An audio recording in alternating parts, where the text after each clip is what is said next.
Politicians जो हैं, जो सत्ता में लोग बैठे हैं, वो 1 मिनट में लोगों का ट्रांसफर। इनकी जात जो है विचित्र होती है, ये लोग आदमी समझ जाते हैं, सूंघ लेते हैं। यदि उनको पता है कि आप ईमानदार हैं और आप नो नॉनसेंस कैरेक्टर हैं, तो आपसे कभी वो गलती से भी नहीं पंगा लेंगे। साइबर क्राइम अब पिछले सालों में काफी ज्यादा बढ़ गया है। तो साइबर का जमाना ही अभी आया, तो अभी बढ़ेगा ना। सर, पुलिस ऑफिसर भी कई बार अपनी पावर का मिसयूज करते हैं। तुम्हारी प्रायोरिटी देश की सेवा नहीं है, गरीब के आंसू नहीं पोंछ रहे हैं, तो तुम्हारी प्रायोरिटी दूसरी है। तो सर, जब ये निर्भया केस भी था, हैंग टिल डेथ जो हम बोलते हैं हमेशा, वो कैसा रहता है? वो चारों को अरेस्ट किया गया था, हमने तुरंत पकड़ लिया, केस तो सॉल्व हो गया था। मेरे ख्याल से 72 घंटे में केस सॉल्व हो गया था। चीफ मिनिस्टर ऑफ दिल्ली भी अभी जेल में बैठा हुआ है करप्शन चार्जेस पे।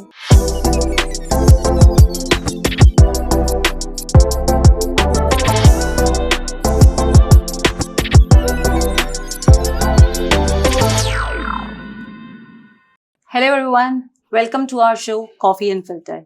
बहुत ही प्यार मिल रहा है आप सबसे, बट एक रिक्वेस्ट करना चाहूंगी, डू सब्सक्राइब आवर चैनल। आज हमारे शो में आ रहे हैं एक्स IPS ऑफिसर दीपक मिश्रा जी। वो जाने जाते थे सुपर कॉप के नाम से, ना ही super cop, hard task master के नाम से। सब डरते थे उनसे। इनका जो रिकॉर्ड रहा है हमेशा, चाहे वो महिला सुरक्षा की बात रही हो, चाहे वो दिल्ली दंगों की बात रही हो, लोग इतना डरते थे कि कहीं ना कहीं इनका जो रुतबा है हमेशा सबके बीच में ऊपर रहा है। Welcome to our show sir.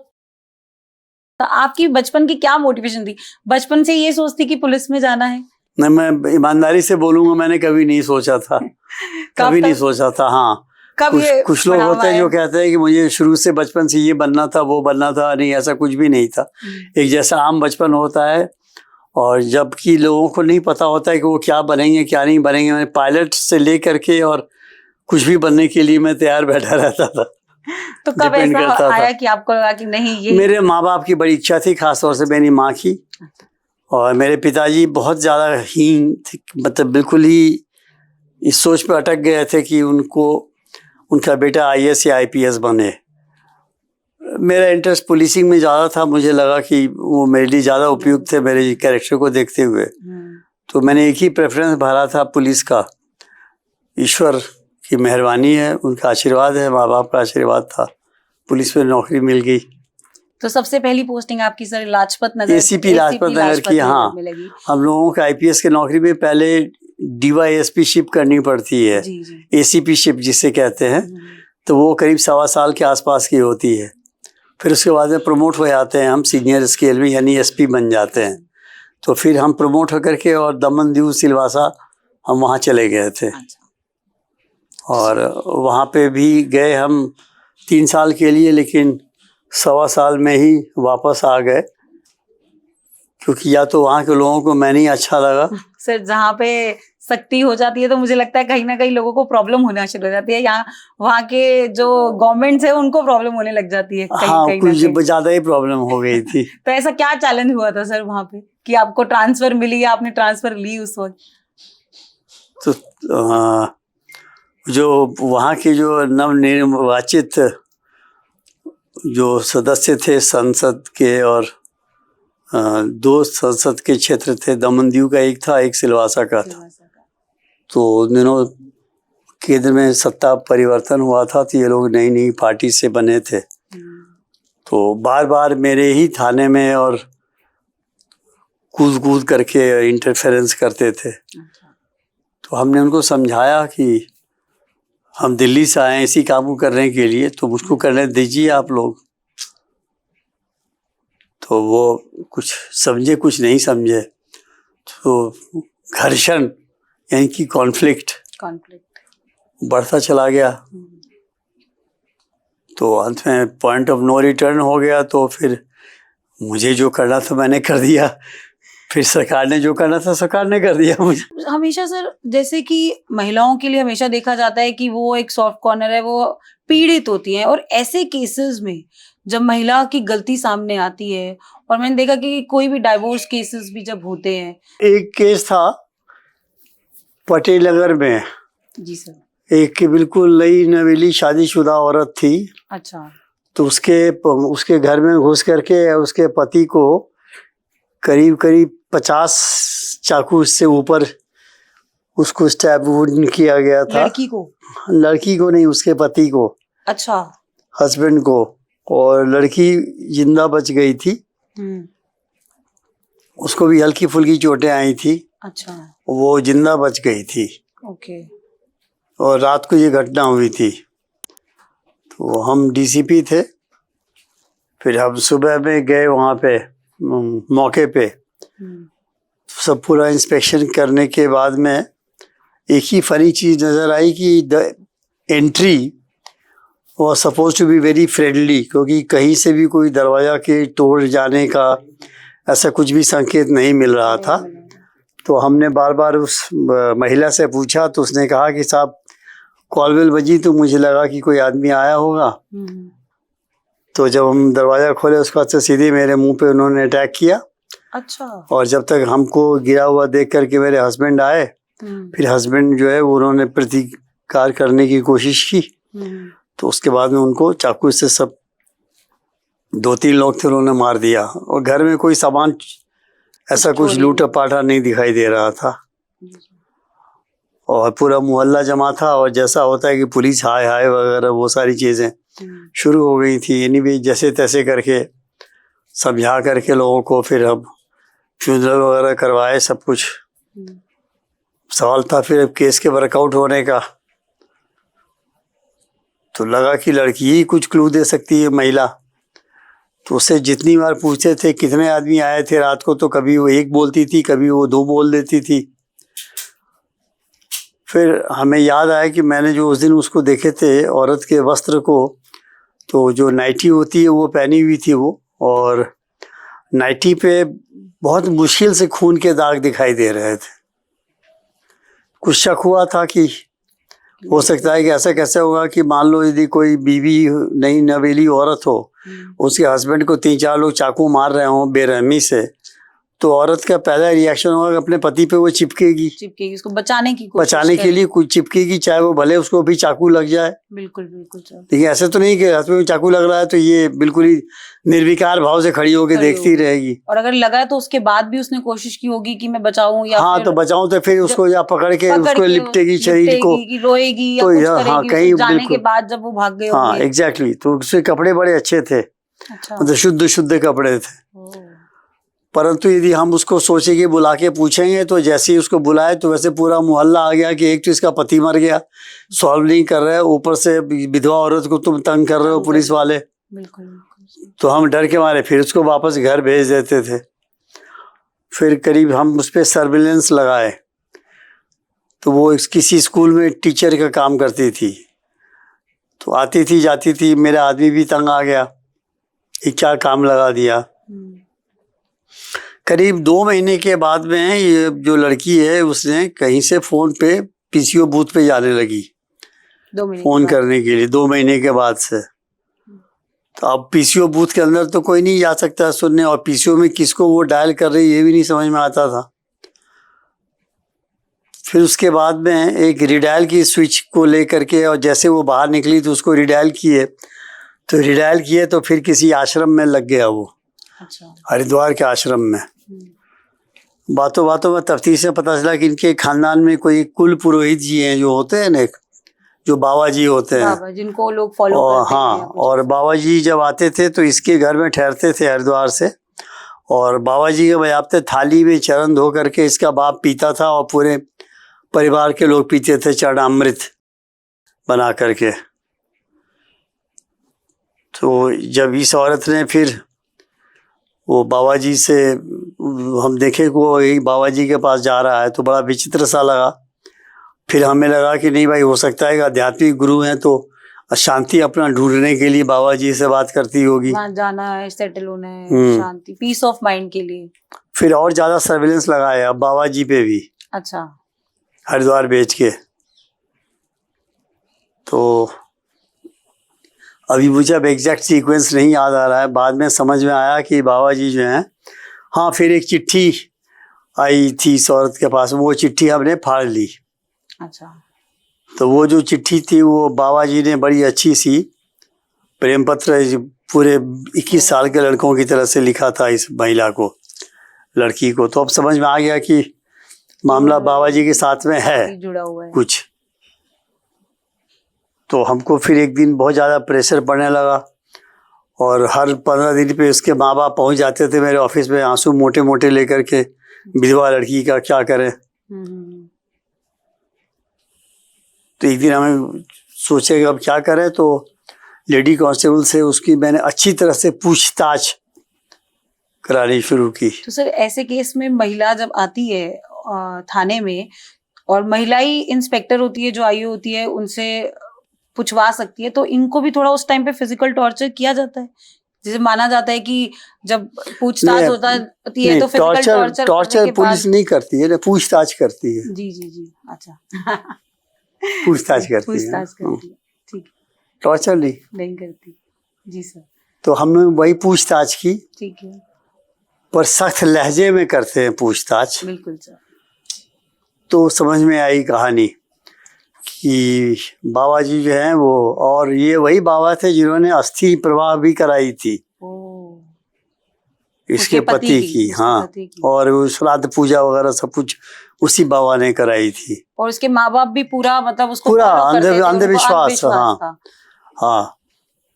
तो बाबा जी का जब हमको प्रेम पत्र मिल गया, तो उसके बाद से फिर हमने बाबा जी का मूवमेंट चेक कराया, तो बाबा जी उस दिन रात को नहीं थे आश्रम में। तो बाबा से पूछे कहाँ गए थे, तो बाबा ने कहा हम ऐसे ही कभी कभी जंगल में चले जाते हैं घूमने। अच्छा। तो हमने कहा हमें भी घुमाओ, कौन से जंगल में गए थे।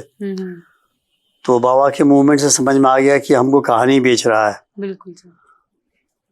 फिर बाबा से भी सख्ती से पूछताछ किए और औरत से भी किए, तो जाकर के पूरी कहानी खुल गई कि रात को बाबा आया था, इसने दरवाजा बंद नहीं किया था। तो बाबा आया रात को 12 बजे और पति को मार के गया, और पूरा तो हमेशा से मतलब। तो फिर उसके बाद अभी उसके बाबा को सजा हुई उम्र भर की। अच्छा, वो अभी भी जेल में है। हाँ। तो हमेशा महिला की साइड देखी जाती है, बट जिस तरीके से आपने एग्जाम्पल आज बताया पूरे केस का, उसमें हम देख रहे हैं कि महिला हमेशा कहीं ना कहीं फायदा भी उठाती है, क्योंकि कोर्ट जो है महिला के प्रति ज्यादा सॉफ्ट रहता है। आम सोच यही है ना कि महिला है तो निर्दोष होगी जहां तक हो सके, और सताई हुई होगी या पीड़ित होगी। और ये जो रिलेशनशिप होता भी ऐसा ही है, होता भी ऐसा है। और ये जो बाबा और महिलाओं का जिस तरीके से सामने भी आता जा रहा है, वो भी खतरनाक ही है। मतलब जिस तरीके से हरियाणा में, हिंदुस्तान में जो बाबा नाम का व्यक्ति है वो कुछ भी कर सकता है, वो तुम्हारी इंद्रियों को ना वशीभूत कर लेता है, जो बाबा टाइप की चीज होता है। जी जी जी। और जो फॉलोअर्स हैं वो अपना विवेक खो बैठते हैं। तो बाबा ने जो कह दी यही बात उसके औरत के पति कह रहे हो या माँ बाप कह रहे हो तो उसको फर्क नहीं पड़ेगा, लेकिन यदि बाबा ने कह दिया तो वो ब्रह्म वाक्य हो जाता है। बिल्कुल बिल्कुल। क्योंकि आप किसी की मानसिक गुलामी तभी कर सकते हैं जबकि आपने अपना दिमाग उसको डब्बे में पैक करके दे दिया हो। सही बात। कि ये मेरा दिमाग है, अब आप ही इसकी सुरक्षा करें। सही बात। कस्टोडियन है आप मेरे दिमाग की, तो होगा ही है। तो सर मतलब, तो खासतौर से बच्ची ये बहुत छोटी थी तब से दिख रही, माँ बाप जो है बिल्कुल दंडवत लेट करके बाबा जी की पूजा कर रहे हैं। तो बाबा को जब हम थाने में बुलाए थे तो बाबा जो है वो अपने आप बगैर बोले हुए कुर्सी पे बैठ गया था। तो तुम समझ सकती हो मेरा गुस्सा, क्योंकि मेरी लिए तो बाबा मुजरिम था। ये रहा हुआ है कि आप सुपर कॉप बुलाए जाते हैं। मैं बताना चाहूंगी अपने दर्शकों की कि पूरी फ्रेटर्निटी में जो पुलिस ऑफिसर है, he has always been known as a super cop. मैंने तो सर एक किस्सा ये भी सुना कि जब दिल्ली में दंगे हुए, आप 10 दिन तक घर नहीं आए, और उसके अलावा लोगों ने आपके फोटो घर के बाहर चिपका ली थी कि भाई डर बना रहे। तो वो क्या केस था सर, थोड़ा सा बताएं कि ऐसा लोगों की कैसे सोच हुई, किस तरीके से उसको आपने सॉल्व किया? जो दिल्ली के दंगे थे, बहुत हिंदू मुस्लिम जिस तरीके से यदि किसी पुलिस अफसर के इलाके में दंगा हो जाता है, जो भी उसकी जिम्मेदारी का क्षेत्र है, तो उसको मैं पुलिस की नपुंसकता बोलूंगा। होना नहीं चाहिए। यदि वो भड़क गया तो भड़कने की बहुत सारी वजह होती है, सामाजिक वजह है, धार्मिक वजह है, आवेश एक बहुत बड़ा फैक्टर होता है। कोई भी कारण हो सकता है दंगा होने का, लेकिन दंगा चालू रहे और दंगा जारी रहे तो शर्तिया पुलिस जो है ना, इसको ये नहीं कह सकती कि दंगा हो गया और हो ही रहा था। तो ये गलत है। हर पुलिस अफसर की अपनी अपनी सोच होती है। मेरे विचार से उस समय में यदि दंगा आपसे नहीं रुक रहा है तो उस पुलिस अफसर को चाहिए कि या तो वो इस्तीफा दे दे और वो भी चला जाए हरिद्वार में संन्यास लेकर के, बिकॉज सिस्टम को बिल्कुल भरपूर नपुंसक बनाना है यदि आप दंगे को नहीं रोक पाते हैं तो, क्योंकि एक निर्दोष आदमी जिसका बच्चा मरता है, जिसका पति मरता है, और दंगा एक बड़ी विचित्र सी चीज है कि इसमें कभी कोई दोषी नहीं मरता है। जब भी दंगे में मौत होती है वो किसी गरीब की होती है, किसी मजबूर इंसान की होती है, किसी अबोध बच्चे की होती है, या किसी मासूम की होती है। जैसे कोई अपनी माँ के लिए दवा लाने जा रहा है तो वो खामखा दंगे में मारा जाएगा। वो जो दुष्ट है वो घर पे बैठा रहेगा, लस्सी पिएगा वो। तो ऐसी सिचुएशन सर आपने कैसे कंट्रोल करी उस वक्त? हाँ, तो यदि ये नहीं कंट्रोल हो सकता है तो मुझे लगता है कि मैं अपने आप को माफ नहीं कर पाता, फिर मैं वर्दी पहनने के लायक नहीं हूँ। तो थोड़ी सख्ती करते हैं। हाँ, जैसा भी हो, जो भी कर रहा हूँ मुझे नहीं पता, लेकिन दंगा नहीं होना चाहिए। बिल्कुल सर, बिल्कुल, क्योंकि हमेशा ये देखा गया है कि जब आपको कहीं भी पोस्टिंग मिली है वो इस वजह से मिली है क्योंकि वहां पे जो क्रिमिनल केसेस होते हैं, जो लॉ एंड ऑर्डर जो सिचुएशन होती है बहुत ही खराब रहती है, चाहे वो दिल्ली हुई, चाहे तुम लड़की हो, तुम औरत हो, तो तुम क्या चाहोगी यदि मान लो तुम कष्ट में हो, यदि कोई पुलिस वाले को देखती हो तो तुम्हें उसको देख के लगेगा कि हाँ मैं अकेली नहीं हूँ, मेरे बदले कोई आदमी है या एक सिस्टम है जो कि न्याय लेगा, जिससे मुझे न्याय मिलेगा। बट सर आज भी जैसे महिलाएं जब कॉल करते हैं, हेल्पलाइन नंबर्स हैं, सब हमेशा ये बोला जाता है पुलिस लेट पहुंचती है, मौके पे पहुंची नहीं। क्या ये सच में ऐसा है या एक परसेप्शन ऐसा नहीं होता है। आदमी जब मुसीबत में रहता है तो उसको हर समय हर पल बहुत लंबा दिखाई देता है या एहसास होता है। तो ऐसा नहीं होता है कि देर पे पुलिस पहुंचती है। पुलिस का तो स्टैंडर्ड रिस्पांस का टाइम है, और ऐसा भी नहीं होता है कि पुलिस वाले जान करके और देर करके पहुंच रहे हो। नहीं, हर पुलिस वाला चाहता यही है कि वो जल्दी से जल्दी मौके पर पहुंचे ताकि कम से कम क्षति हो सके। लेकिन चूंकि तुम्हारे लिए तो बहुत हर मुसीबत जो है एक नई परीक्षा लेके आती है, एक चुनौती लेके आती है कि तुम कैसे इसको पार कर पा रहे हो। तो पीड़िता को या पीड़ित को लगता है कि हर समय बहुत ही भारी है, बहुत लंबा है, वो एक सेकंड उसे कई सेकंड्स का लगता है, तो इसलिए उसके हिसाब से देर हो जाती है। आप अपने समय में सर वो आप एक क्राइम अगेंस्ट जो लेकर आए, registration of crime against women की, किसी को भी आते ही आपकी कंप्लेंट लिखी जाएगी। पहले ऐसे नहीं होता था, पहले पूछताछ होती थी, तभी देखा जाता था कि सही बोल रही है, गलत बोल रही है। कंप्लेंट लिखना और तुरंत एक्शन लेना, दोनों में थोड़ा सा समझना पड़ेगा तुम्हें। यदि मान लो मैं ये कह रहा हूँ कि मेरा नाम मिस XYZ है और मेरे घर के सामने में एक मिस्टर W रहते हैं जो कि मुझको बुरी नज़र से देखते हैं या मेरे पे कमेंट्स करते हैं, या जब मैं कॉलेज जाती हूँ, तो ये एक स्टैटिक चीज़ हो गई। इसमें तुम 11:05 पे एक्शन लो या 11:10 हो जाए, ज़्यादा फर्क नहीं पड़ रहा है, क्योंकि वस्तु स्थिति वही रहनी है, कल भी वही रहनी है। तो इसलिए इसमें तुम अफोर्ड कर सकते हो कि तुम लिखो, पढ़ो, उसके बाद में सारी चीज़ें करो तुम। परंतु कोई चीज़ है जो कि अभी तुरंत हो रही है, जैसे मान लो बलात्कार हो रहा हो, लड़की छेड़ी जा रही है, आग लगाई जा रही है, तो जिसमें लग रहा है कि हाँ वो एक एक लम्हा बहुत ज़रूरी है, तो वहाँ पे पहले एक्शन होना चाहिए, बजाय कि आप कहें कि नहीं मैंने तुरंत लिख लिया। अरे क्या लिखा, लिखा पढ़ी करते रहना, पहले देखो ना, वहाँ पे दरकार है तुम्हारे अवश्य तुरंत इंटरवीन करने की। So you have to differentiate as to which is the thing जहाँ पर कि तुम कागज में इंडल्ज हो सकते हो, बढ़िया केस बना सकते हो, और कहाँ पे कागज पत्थर तो सब पीछे गया। पहले इमीडिएटली सुन के ही देखो ना अभी मन कैसा सा लग रहा है। फिर भी अभी तक रेप केसेस, निर्भया केस हुआ, उसके बाद इतने चेंजेस आए लॉ में भी कि जल्द सुनवाई होगी, बट उसके बाद भी ऐसे रेप केसेस हमारे यहाँ अपील्स के लेवल बहुत सारे हैं। ऐसा कानून व्यवस्था हमारे यहाँ कानून की प्रणाली है, तो वो सब चीज एग्जॉस्ट होते होते होते और अदालतों में जो मुकदमों की जो संख्या है बहुत ज्यादा है हर अदालत में।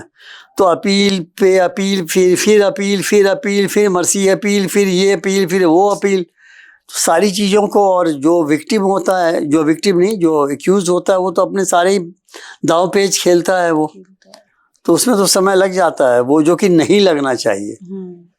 सर आपका अब और तो और जिस केस में आर्मी के जवान मारे गए हैं, पुलिस के जवान मारे गए हैं देश के लिए लड़ते हुए, उस केस में भी 24-25 साल हो रहे हैं अभी तक वो एक्यूज जो हैं वो जेल में स्वास्थ्य लाभ कर रहे हैं, हम यही बोलेंगे। तो ये सिस्टम है, इसके बारे में हम क्या टिप्पणी करें। हमेशा आपने नॉन लीथल वेपन्स को कहा है कि प्रमोट किया जाना चाहिए हमारे ऑफिसर्स के साथ। आइडिया मतलब क्योंकि सर जब आप थे तो जो आपके जूनियर ऑफिसर्स भी थे ना, उनको भी वो एक इनकरेजमेंट आ गई थी काम करने की, कि आप उनको बोलते थे तुम जाओ, एनकाउंटर्स होते थे, सब होता था, क्योंकि क्राइम कम करना था उस टाइम पे। तो वो इनकरेजमेंट आज भी है, उनको ऐसा लगता है कि जो सीनियर ऑफिसर है उसका जो बैकएंड होता है, मतलब जिस तरीके से वो सपोर्ट करता है अपने जूनियर्स को, वो आज नहीं है ऐसा। पॉलिटिकल सिस्टम में लोग उलझ ज्यादा गए हैं। स्वीपिंग स्टेटमेंट देना मेरा नहीं ठीक रहेगा, लेकिन बहुत ज़्यादा डिपेंड करता है लीडरशिप पे कि आप में कितनी क्षमता है प्रेशर को लेने की और अपने नीचे वालों को मोटिवेट करने की कि वो सही काम करें और प्रो पब्लिक रहें वो। तो ये डिपेंड करता है लीडरशिप क्वालिटी पे उस पर्टिकुलर पुलिस अफसर की, बिकॉज फोर्स जो है नीचे वो हमारी तरफ देखती है। बिल्कुल सर। कि हमको क्या चाहिए, तो वैसे ही वो व्यवहार करना शुरू कर देती है। वैसे तो देखा जाए तो सबसे बड़ा आपका ओहदा रहता है as an IPS also, but जब पॉलिटिक्स जो है, वो पॉलिटिशियंस जो है, जो सत्ता में लोग बैठे हैं, वो 1 मिनट में लोगों का ट्रांसफर नहीं, वो देखो बहुत इनकी जात जो है विचित्र होती है। ये लोग आदमी समझ जाते हैं, सूंघ लेते हैं कि ये आदमी किस चीज का है, और बहुत जल्दी सूंघते हैं वो। बिल्कुल बिल्कुल। और उनको पता होता है कि इस आदमी से कौन सी भाषा में हम पेश आए। तो उनको पता होता है, यदि उनको पता है कि आप ईमानदार हैं और आप नो नॉनसेंस कैरेक्टर हैं, तो आपसे कभी वो गलती से भी नहीं पंगा लेंगे वो। तो मेरे साथ में जो हुआ था वो ये था कि वो दोनों ही बिल्कुल नए थे, पहली बार बने थे। अच्छा। सर किस तरीके से पुलिसिंग का फर्क पड़ा है कि पहले कानून सख्त होते थे या अब ज्यादा सख्त हो चुके हैं? बहुत ही ज्यादा साइबर क्राइम बढ़ता जा रहा है, पहले ऐसा नहीं होता था। साइबर क्राइम अब पिछले सालों में काफी ज्यादा बढ़ गया है। तो साइबर का जमाना ही अभी आया, तो अभी बढ़ेगा ना।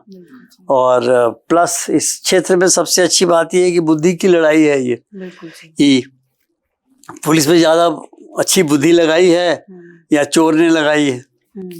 सही बात। तो दोनों ही रिसर्च करते रहते हैं। मुझे आजकल लगता है सर चोर ज्यादा एक्टिव है, मतलब नॉर्मल लोगों से। उनका मोटिवेशन ज्यादा रहता है ना, उनको पैसे कमाने हैं।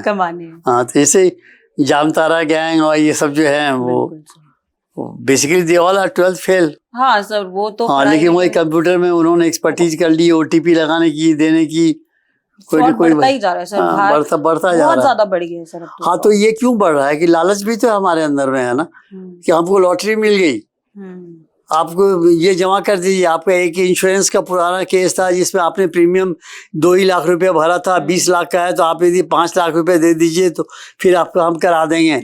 इस पे OTP आएगा, आप इस पे दे दीजिए। आप दिए जा रहे हैं क्योंकि आपको लालच, आपने तो कभी इंश्योरेंस लिया ही नहीं था। तो आपके दिमाग में भी लालच है कि लॉटरी लग गई, अच्छा ये OTP कर दो, फिर इसके लिए नया अकाउंट खोल दो, तुम भी अकाउंट में आप 15,000 रुपये भेज दीजिए। आप खुद बेवकूफ़ बन रहे हैं। डिलीवरी एजेंट से आ गया, बोला अच्छा आपने मंगवाया था जी, अच्छा नहीं ये तो ऑर्डर कैंसिल करने का OTP दे दीजिए, आप दिए जा रहे हैं। जागरूकता बढ़ाने की जरूरत है। बट सर हमारे पास टेक्नोलॉजी जो हमारा सिस्टम है, मतलब जो हमारा उसमें भी कमी है। जैसे बाहर कंट्रीज में देखा जाता है कि जो फ्रॉड्स हैं वो मतलब बहुत ही जल्दी पकड़े जाते हैं, क्योंकि उनकी जो टेक्नोलॉजी है वो टेक्नोलॉजी हमारे इंडिया में वो सब में आ चुकी है। सब कुछ है, लेकिन यदि मान लो बाहर का क्लाउड नाइजीरिया में कोई बैठा हो, कोई आदमी कुछ कर रहा है, तो तुम उसे क्या कर लोगी? सही बात है। तुम उससे क्या कर लोगी? सर ऐसा कौन सा, अभी आपने मेंशन किया अभी, बट ऐसा कौन सा केस रहा हो कि आप लाइफ में करना उसमें कुछ और चाहते थे क्योंकि आपका दिल नहीं मानता था, बट कुछ पॉलिटिकल प्रेशर ऐसा रहा हो या कुछ ऐसा रहा हो कि जिसकी वजह से डिसीजंस अलग आए और आपको बहुत चैलेंजिंग लगा हो? ईश्वर को गवाह मान के हम बता रहे तुमसे, ऐसा आज तक नहीं हुआ कि जो मुझे करना था वो मैं नहीं कर पाया हूँ, क्योंकि इतनी हिम्मत मैंने किसी को नहीं दी जिंदगी में। तो बिल्कुल मैं नहीं बोलूंगा ये। और जो पुलिस वाला ये कहता है कि मेरे पे प्रेशर आ गया, वो ये आ गया, वो गलत बोलता है। वो प्रेशर नहीं था, वो कोई भी ऐसे ऑर्डर्स फॉलो नहीं किए? नहीं, हमको कोई कहने वाला भी नहीं था। सब आपसे डरते थे?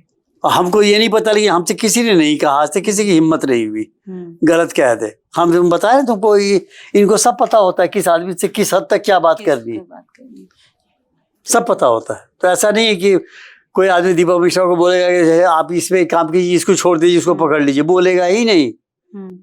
सर पुलिस ऑफिसर भी कई बार अपनी पावर का मिसयूज करते हैं, क्योंकि लोगों का अक्सर करते हैं, जनरल पब्लिक का हमेशा वो रहता है कि हमारे साथ तुम्हारी प्रायोरिटी अलग है। यदि देश की सेवा नहीं है, गरीब के आंसू नहीं पोंछ रहे हैं, तो तुम्हारी प्रायोरिटी दूसरी है। फिर तो तुम्हारे प्रॉपर्टी डीलर दोस्त हैं, फिर तुम्हारे स्मगलर दोस्त हैं, तो आप उनकी रक्षा करेंगे, तो अब गलत काम करेंगे ही करेंगे।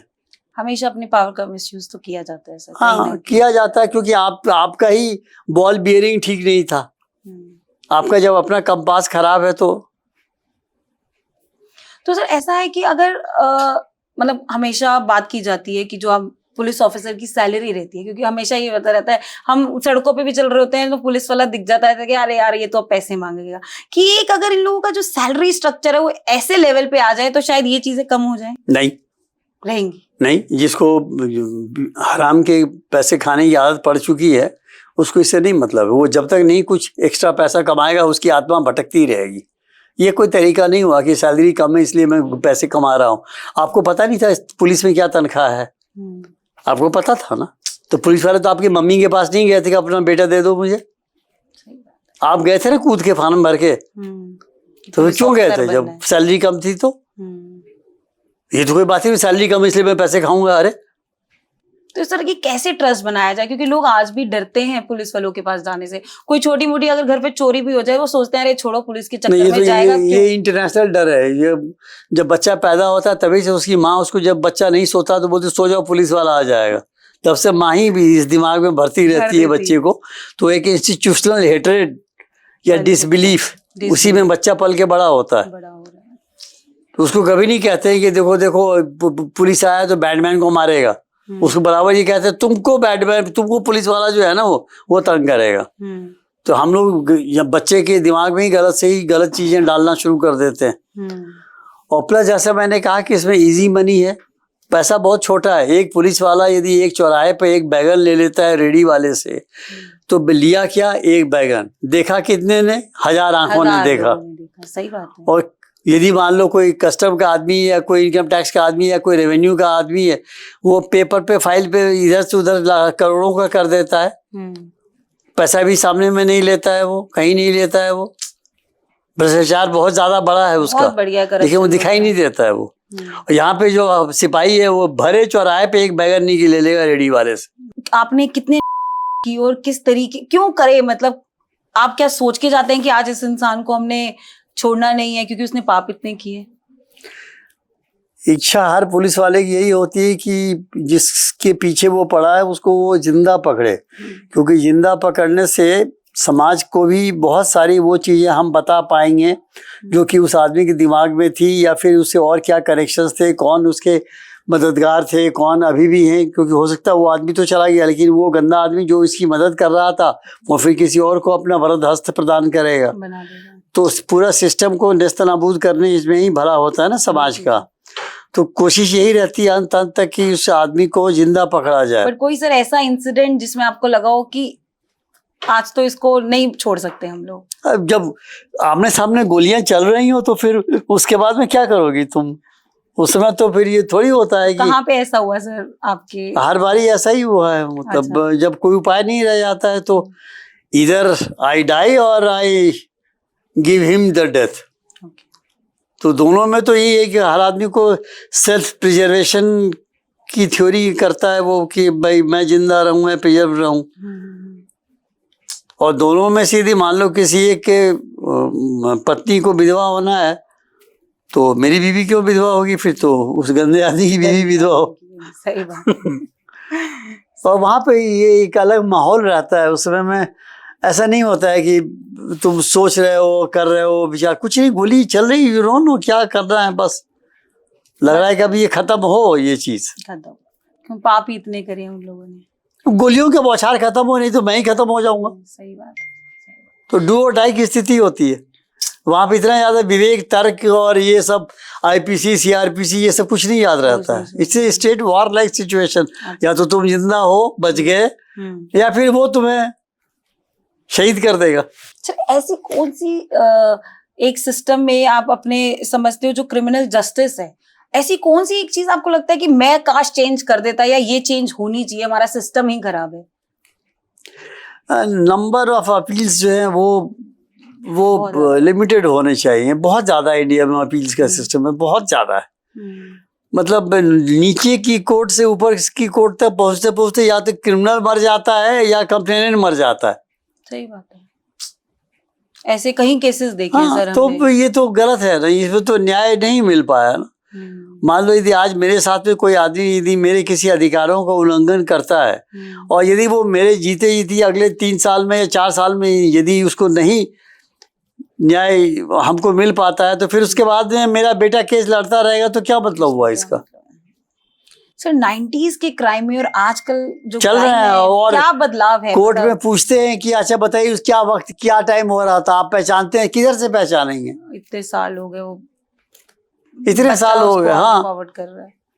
ऐसा हुआ सर हमारे साथ, मेरे एक फ्रेंड है हिमाचल से, और उसके साथ ये हुआ कि फादर का कोई केस चल रहा था जमीन को लेके, एमसीडी में लेकर, पड़ोसी से बहुत टाइम से केस चल रहा था। जब तक फादर जिंदा होता, कई बार आपके पेरेंट्स ऐसे होते हैं बताते ही नहीं है बच्चों को, और अब उनकी डेथ हो गई और वो केस की क्या हिस्ट्री थी, क्या चीज थी, उनको पता ही नहीं है। बच्चे जब केस लड़ने जा रहे हैं, उनको जो पड़ोसी है उसका नाम तक नहीं पता था। तो जो आप ये बात बोली ना आपने, वो बिल्कुल रिलेटेबल है हमारी। आमतौर पे यही होता है आमतौर पे लंबे लंबे केसेस चलते हैं। मतलब इतने साल हो जाते हैं, केस का रेलेवेंस लोग भूल भी जाते हैं।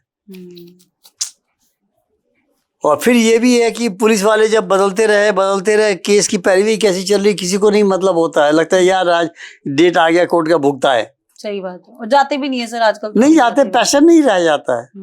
तिहाड़ जेल में बिश्नोई बैठ के धमकियां दे रहे हैं, वो किस तरीके से बाहर आती है? मैं तो यही नहीं समझ पाई आज तक। वो सलमान खान के अगेंस्ट वीडियो लाइव कर रहे हैं कि मैं इसको मरवा दूंगा, वहां सलमान। सिस्टम की कमजोरी है ये कि यदि मान लो जेल के अंदर से वीडियो दे रहा है तो मतलब जेल में ही मतलब एनकाउंटर किया जा रहा है, वो आपस में लड़ाई हुई, उसने उसको मार डाला, तो गैंग वॉर्स चल रही है जेल के अंदर। देखो जब क्रिमिनल जेल पहुंच गया तो इससे अधिक तो कुछ नहीं हो सकता है ना, तो उसके बाद तो वो बेखौफ हो ही जाएगा। जो लास्ट पॉइंट ये था कि वो जेल चला जाएगा, तो जब जेल में ही पहुंच गया तो फिर उसके बाद उसका तो सारा ही डर खत्म हो गया। तो अब तो वो बेशरम गुंडा हो गया। सही बात है। तो सर जब ये निर्भया केस भी था, हैंग टिल डेथ जो हम बोलते हैं हमेशा, वो कैसा रहता है? वो चारों को अरेस्ट किया गया था और आप तो उस टाइम पे दिल्ली में ही थे, तो वो क्या था पूरा, किस तरीके से उनपे कार्रवाई हुई थी? और नहीं कार्रवाई हुई, उनको पकड़ लिया हमने, तुरंत पकड़ लिया, केस तो सॉल्व हो गया था। मेरे ख्याल से 72 घंटे में केस सॉल्व हो गया था, सबको पकड़ लिए थे। कि उनके मुकदमा वही एक के बाद एक कानूनी पेश, अपील काउंटर अपील, ये अपील, मर्सी अपील, पता नहीं कितने सारे अपील लगते रहे। लोग तंग आ गए थे पढ़ करके। सही बात है सर, वो एक जो राइट टू सिटीजन है ना, कि हर एक को लगता है कि मैं सही हूँ। वो नंबर ऑफ अपील्स लिमिट होनी चाहिए, ये नहीं ठीक है, सिस्टम के लिए नहीं ठीक है जितना ज्यादा हमने किया हुआ है। और हर चीज के एकांत होता है। जैसे देखो अभी जैसे कुछ राजनीतिक व्यक्ति लोग जो अंदर गए हुए हैं, हर हफ्ते तुम पढ़ती हो उनका बेल एक लगा हुआ है। मैं सर ये जरूर पूछना चाहूंगी, एक चीज आपने बोली राजनीतिक लोग अंदर गए हुए हैं, और इंडिपेंडेंस से पहले हमने देखा कि जो हमारे लीडर्स होते थे, चाहे वो भगत सिंह था, चाहे वो गांधी जी थे, वो अरेस्ट होते थे कि देशभक्ति के लिए वो लड़ रहे थे, देश की आजादी के लिए वो लड़ रहे थे। लेकिन आजकल के जो लीडर्स हैं वो आए तो बड़े उससे थे कि भैया हम करप्शन खत्म कर देंगे और हम ये खत्म कर देंगे, और वही आज जेल में बैठे हुए हैं, वो करप्शन की वजह से जेल में बैठे हुए हैं।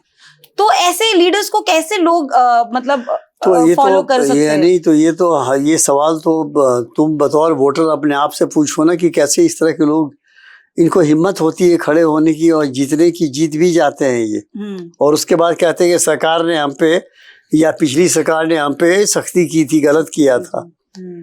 अब या तो सामाजिक लाज या जिसे सामाजिक एक शर्म बोलते थे वो बिल्कुल ही ऋणात्मक हो गया, निगेटिव में चला गया। कोई लाज नहीं है कि किसी जमाने में मान लो कोई अफसर होता था, भ्रष्ट होता था, भ्रष्ट, तो उससे लोग बातचीत नहीं करते थे, उसके बच्चों को लोग स्कूल में भी उसके हमारे घरों के बच्चे नहीं बात करते थे, तो चोर बाप का बेटा है। अभी ऐसा कुछ भी नहीं है, अभी तो वो सम्मानित व्यक्ति है। वो चीफ मिनिस्टर ऑफ दिल्ली भी अभी जेल में बैठा हुआ है करप्शन चार्जेस पे। तो वो तो कह रहे हैं कि उनको फंसाया गया, जितने भी नेता जेल के अंदर में वो सबको फंसाया गया है। और जितने भी व्यभिचार में यदि कुछ गए हैं तो वो सब मॉर्फ तस्वीरें थी। बेशर्मी के तो कोई इलाज नहीं है, कोई इलाज नहीं है। सर, आपका भी इंटरेस्ट पॉलिटिक्स में रहा है, मैंने कहीं पढ़ा 2019 में आपका चुनाव लड़ने का भी मन किया था नॉर्थ ईस्ट दिल्ली की। मेरा मन नहीं किया था, मुझको आके लोगों ने ऑफर किया था। अच्छा। और बाद में फिर हमें नहीं टिकट नहीं मिल पाया, तो कोई बात नहीं है। तो आप सर फ्यूचर में सोचते हैं चुनाव लड़ने का, क्योंकि आप एक दिल्ली का फेस रहे हैं, सारे लोग आपको कहीं ना कहीं आपको प्यार भी बहुत करते हैं, आपसे डरते भी बहुत है और सिस्टम जानते हैं। हम लकी हैं, हमको यहाँ पे मेरी कर्तव्य भूमि यही रही है, दिल्ली रही है, और एक बॉर्डर से दूसरे बॉर्डर तक सब जगह मैं पोस्टेड रहा हूँ। मुझे दिल्ली की जनता ने बेहद बेहद बेहद प्यार दिया है। मेरे कुछ कभी मैंने जाति भी की होगी तो उसको भी सर आँखों पे लिया है। तो मैं सच में अंदर से मैं शुक्रगुजार हूँ इस महानगरी का। सर, अभी इस महानगरी में भी ना कहीं आप ये देखो, राजेंद्र नगर में आपने देखा किस तरीके से 3 बच्चों की मौत हो गई।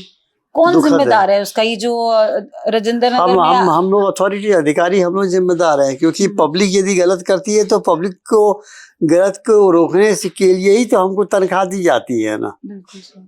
तो हम भी यदि उसमें शामिल हो जाएं। हाँ, मतलब एमसीडी की जिम्मेदारी है, पुलिस की जिम्मेदारी है। और जो बच्चे प्रोटेस्ट कर रहे थे उस वक्त, जिन बच्चों ने प्रोटेस्ट किया, देखा हमने किस तरीके से पुलिस ने उठा के उनको अंदर भी किया, धक्के बुक्की भी करी। अब वो उनके 3 दोस्त मरे हैं जो एक IAS IPS की तैयारी करने के लिए दिल्ली से बाहर से लोग आए हुए थे, पढ़ रहे थे। तो प्रोटेस्ट करना तो एक तो उनका दोस्त मरा तो वो तो बेचारे सदमे में रहेंगे ना, वो भी हो सकते थे। सही बात, it could have been anybody. तो प्रोटेस्ट तो करेंगे वो, और they are not anti social element, they are not terrorist. तरीके से उठा के मार के पुलिस उनको घसीटती है उस वक्त, देखा जाता है वीडियोस में। नहीं, ये तो तुम्हारे घर के बच्चे हैं भाई। तुम्हारा बड़ा भाई हो सकता है, तुम्हारा छोटा भाई हो सकता है, जो कि पढ़ के BSc पास करके ग्रेजुएशन के बाद में अटेम्प्ट दे रहा है। और उन लड़कों को इतनी गिल्ट भी होती है क्योंकि वो हर महीने माँ बाप का पैसा खर्च कर रहे हैं अपने सपने को पूरा करने के लिए। तो उनको बहुत तकलीफ होती है, खाना खाने में तकलीफ होती है। हम लोग सब गुजरे हुए हैं उस रास्ते से ना, लगता है कि भगवान कहीं नहीं होगा तो बाप रे बाप, भी देखो कैसे पापा पैसे देंगे, कैसे पापा पैसे भेज रहे होंगे, कष्ट कर करके भेज रहा है। तो कौन जिम्मेदार है सर इन तीनों? है जो जिन लोगों ने भी स्थिति यहाँ तक पहुंचाई है उनको पाप तो लगेगा, पाप लगेगा उनको। कौन है 2 लाख रुपया बाप एक सब्जेक्ट का? जी सर, मतलब IAS की तैयारी IPS की तैयारी करना सर हर एक की पॉकेट अलाउ ही नहीं करती है, मुझे तो अब लगता है, क्योंकि जिस तरीके से फीस है और उनको बेसमेंट में पढ़ाने के लिए बिठा दिया गया। बंदा ये सोचता है कि आप इतने पैसे खर्चो, अच्छे इंस्टीट्यूट में जाओगे, अच्छी जगह पढ़ोगे, क्योंकि गवर्नमेंट तो पुलिस तो कहीं ना कहीं ये जिम्मेदारी है कि जो ओनर है वो जिम्मेदार है इस चीज के। बट मुझे ऐसा लगता है कि आपने बंद भी तो नहीं करवाया ना जाके उसको, MCD ने उसको जाके बंद नहीं करवाया, कभी चेक पुलिस वालों ने चेक नहीं किया रह रहे हैं। फिर वही बात आ जाती है, पुलिस पैसे लेके चली जाती है, इसलिए वहां पे चल रहे हैं। हम ये नहीं कहेंगे कि ये काम तो दरअसल पुलिस का भी नहीं है कि क्या लिविंग है, वो तो MCD वाले क्यों दरबे में अलाउ किए हुए थे रहने के लिए। क्यों आप बेसमेंट में रह रहे हैं? बेसमेंट में रहने का नहीं अधिकार है, या सिर्फ वो स्टोरेज के लिए है बेसमेंट। वहां पे आपने, और कहते हैं वो लाइब्रेरी है, लाइब्रेरी तो नहीं है, वहां पे किताबें नहीं रहती, वो रीडिंग स्पेस है, वो वाचनालय है, पुस्तकालय नहीं है। पुस्तकालय नहीं है, सब बैठ के वहां पढ़ाई कर रहे थे। कैसे आप अलाउ कर रहे हैं, और वो भी हार्ट ऑफ द सिटी में। और if you have made the rule कि बेसमेंट में नहीं होना चाहिए तो नहीं होना चाहिए, नहीं होना चाहिए। ऐसा नहीं होता है। क्या हुआ, वो एक बार सरसों के तेल में मिलावट थी, ड्रॉप्सी से लोग मरने लगे, इतने लोग मर गए। आज की तारीख में तुम ड्रॉप्सी बोलो तो कि आधे आदमी को पता भी नहीं ड्रॉप्सी क्या होता है। बाजार में जो जन औषधि के नाम पे इतनी सारी स्पूरियस दवाएं बिक रही हैं, खाओ, उनको कोई फायदा नहीं होता है। सड़कों पे दवाई यहाँ लेके बैठ गए कि इसको खाने से ये हो जाएगा, आपका किडनी ठीक हो जाएगी, कैंसर हमारे यहाँ सबसे जो मेन चीज है वो कानून की इम्प्लीमेंटेशन में जो ढीलापन है ना, और फिर इसका सजा नहीं होती है।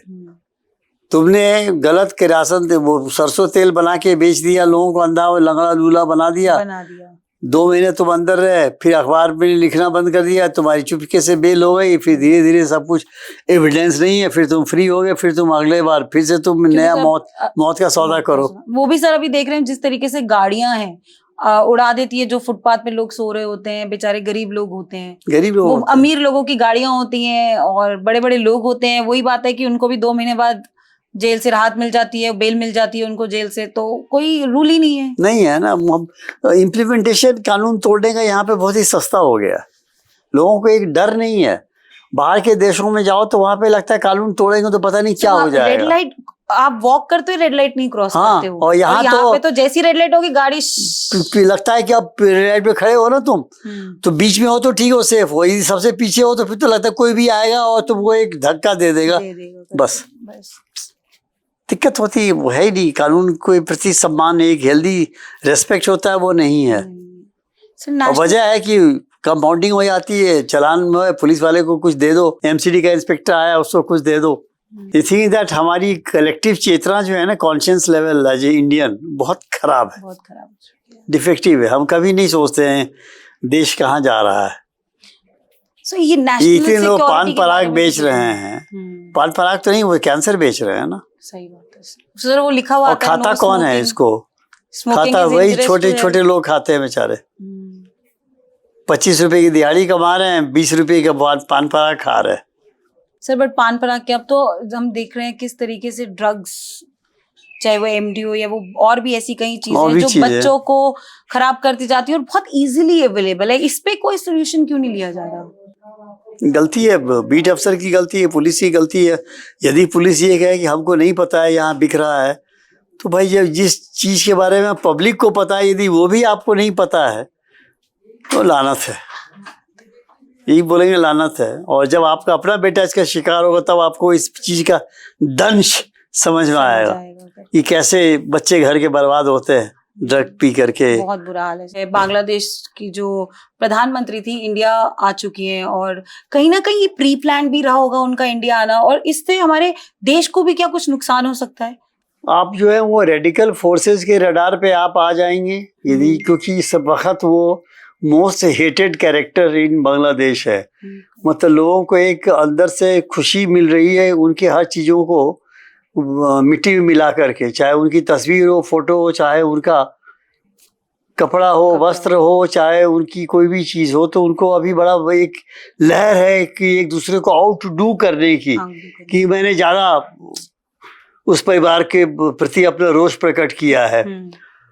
ये एक हेल्दी स्थिति नहीं है और अभी इसमें एक्सट्रीमिस्ट लोगों की बहुत जोर से एंट्री हो गई है।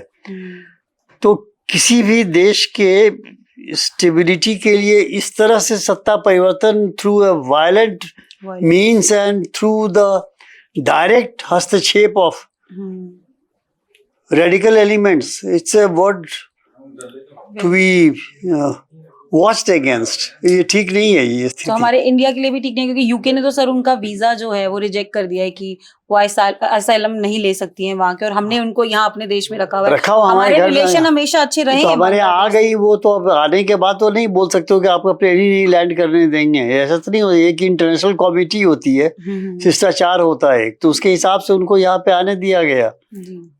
अब अभी तक मेरी जानकारी के हिसाब से उन्होंने इंडिया से असाइलम मांगा नहीं है, शायद नहीं मांगा है, ना ही इंडिया ने अभी ऑफर किया है ना दिया है। परंतु ये है कि यदि मान लो यहाँ पे जितने दिन रहती हैं तो इस्लामिक जो है वो एक जरूर एक तरह से एक वो क्या बोलते हैं स्टेटमेंट नैरेटिव एक बना लेंगे कि इंडिया इज सपोर्टिंग हर, तो hence India is not supporting Bangladesh की जनता। हालांकि इस पूरे चीज में 1 या 1.5-2 लाख बांग्लादेशी इन्वॉल्व थे इनको हटाने में, परंतु ऐसा लग रहा है जैसे पूरा बांग्लादेश था, क्योंकि नैरेटिव उन्होंने ऐसा बना दिया, सेट कर दिया जो न्यूज में दिख रहा है। हाँ, कि पूरा बांग्लादेश उनके खिलाफ था। ऐसा तो नहीं था, वो 2 लाख लड़के लोग थे खाली जो सड़क पे निकले थे, एंड दैट्स ऑल। परंतु ऐसा परसेप्शन चला गया है कि whole Bangladesh is against her. और फिर अब जो कास्ट सेक्टोरियल वायलेंस शुरू हो गया है कि कास्ट के प्रति या रिलीजन के प्रति, इसका तो कोई औचित्य ही नहीं है। In fact Bangladesh government should have been acting very tough कि इस तरह की चीजें को नहीं बर्दाश्त करेंगे वो, लेकिन ऐसा कुछ दिखाई नहीं दे रहा होता हुआ। दिखाई नहीं सर मीडिया का रोल अब पुराने में देखा जाता है तो मीडिया का इतना बड़ा रोल नहीं रहता, लेकिन अब सोशल मीडिया भी इतना एक्टिव हो गया है कि किसी भी अधिकारी के अगेंस्ट या किसी भी इंसान के अगेंस्ट फट कंप्लेंट हो जाती है और वो मीडिया ट्रायल शुरू हो चुका है। उसको पुलिस और कितना ध्यान रखती है उस मीडिया ट्रायल को? मीडिया ट्रायल है तो खाली मीडिया को वेल इन्फॉर्म रखना चाहिए और शुड नॉट थिंक कि आप यदि अपनी ड्यूटी करें कि मीडिया आपके लिए बोलना शुरू करेगी, ये ऐसा कभी नहीं होता है।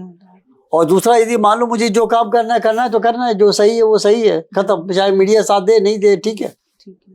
I will like to keep media at my side, but then I will not go all out कि मैं मीडिया को ही संतुष्ट करता रहूं। हो ही नहीं सकता है। अब तो हर आदमी एक अपना प्रिंटिंग प्रेस चला रहा है, प्रिंटिंग प्रेस, फोन ही एक सब चैनल वही कह रहा है। तो अब मैं कैसे जाके एक बस सभी तरह के लोगों को मैं शांत करता रहूं? तो मैं दिन भर यही काम करता रहूं तो मेरा अपना काम तो होगा ही नहीं। You should do right, correct, morally, देश के लिए, समाज के लिए जो भी अच्छी चीज है, अपने आप आपको सपोर्ट मिल जाएगा। यदि आज नहीं भी मिल रहा है, थोड़ा बहुत कम हो रहा है, पब्लिक समझती है, बाद में समझेगी। At least the senior element in the public they will understand कि आप अपनी अच्छी मंशा के साथ ये काम कर रहे थे। लेकिन यदि if you want to start playing to the gallery तो वो काम हमारा नहीं है, गवर्नमेंट सर्वेंट का नहीं है ये काम।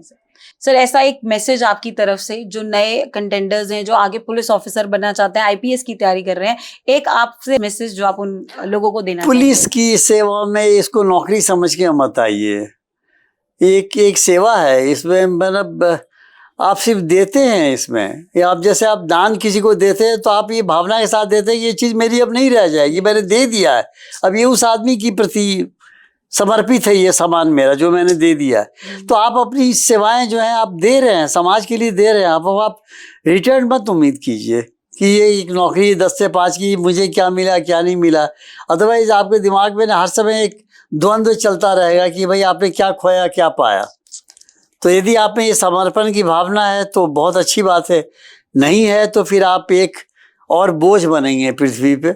डिपेंड करता है कि आपके माँ बाप ने आपको क्या संस्कार दिया है, इस पे डिपेंड करता है। यदि आप बोझ बनना चाहते हैं धरती पे और अपने आप पे और अपनी स्वयं की चेतना पर, तो प्रभु मालिक है फिर तो। वरना यदि आप if you want to really serve the society, कुछ करना चाहते हो, यश कमाना चाहते हो, एक आत्म सुख, जैसे किसी भी गरीब आदमी को जब न्याय दिलाते हैं तो वो आदमी बहुत छोटा आदमी है, वो कुछ नहीं कर सकता है, वो अखबार में स्टेटमेंट नहीं देता है, टीवी पे इंटरव्यू बाइट नहीं देता है, वो जनसभा ऑर्गेनाइज नहीं करता है, वो खुश होकर के रात को अपने बच्ची के साथ में बढ़िया आलू परवल की सब्जी खा के सो जाता है, खुश होकर के कहा हाँ मेरा काम कर दिया फलाने अफसर ने। आपके लिए यही रिवॉर्ड है। आप यदि बड़े आदमी का काम करेंगे तो वो 4 जगह बाइट देगा, अखबार में देगा, आपको 5 स्टार में पार्टी देगा, 50 लोगों को बुलाएगा, साउथ दिल्ली के अच्छे अच्छे मकान में आप डिस्कस होंगे शैंपेन के ग्लास पे। वो गरीब आदमी आपको कुछ नहीं देगा, वो सो गया बीवी बच्चों के साथ। मतलब पुलिस ऑफिसर्स होते हैं वो भी पूरी सोशलाइजिंग करते हैं, पॉलिटिशियंस हो या जब बड़े बड़े इंडस्ट्रियलिस्ट हो। जब आपका बियरिंग ठीक नहीं, जैसा मैंने कहा, जब आपका कैनवास का नॉर्थ ईस्ट और साउथ वेस्ट ये सब सही नहीं है तो फिर तो यही सब आउटकम होगा ना। फिर आपकी जिंदगी जीने की फिलॉसफी कि आप हर जगह आप सुख की प्राप्ति आप चाह रहे हैं, तो सेवा की भावना कहाँ गई? यहाँ तो रही नहीं ना। तो आप फिर विलासिता को आप चेज कर रहे हैं अपनी छोटी सी नौकरी के चलते, तो आप नौकरी को ही दांव पे लगाएंगे, आप अपने उसूलों को दांव पे लगाएंगे और फिर पतन का तो कोई अंत नहीं होता है ना, किस हद तक गिरोगे। हमारे साथ थे ex IPS officer, Delhi commissioner law and order, Deepak Mishra ji. मैं उनका तहे दिल से धन्यवाद करना चाहूंगी सर कि आपने टाइम निकाले और आप हमारे शो कॉफी अनफिल्टर्ड में आए। कुछ ऐसी स्टोरीज जहां से आपने कुछ ना कुछ सीखा जरूर होगा। एक पुलिस ऑफिसर बनना आसान नहीं है, हमें लगता है कि ये कमा रहे होंगे या इनकी ऐसी जो इनके भी वही चैलेंजेस एक नॉर्मल इंसान की जिंदगी में कहीं ना कहीं आते हैं, चाहे वो इनका करियर हो चाहे वो इनका काम हो, बट काम ही सेवा है। इनका ये जो मैसेज है मैं सब लोगों से और आने वाले जो पुलिस ऑफिसर कैडर जो पुलिस बनना चाहते हैं, तो मैं जरूर चाहूंगी वो ये वाला पॉडकास्ट जरूर देखें, फॉलो जरूर करिएगा हमारे शो को coffee unfiltered. Thank you all for watching us, do subscribe the button. Thank you.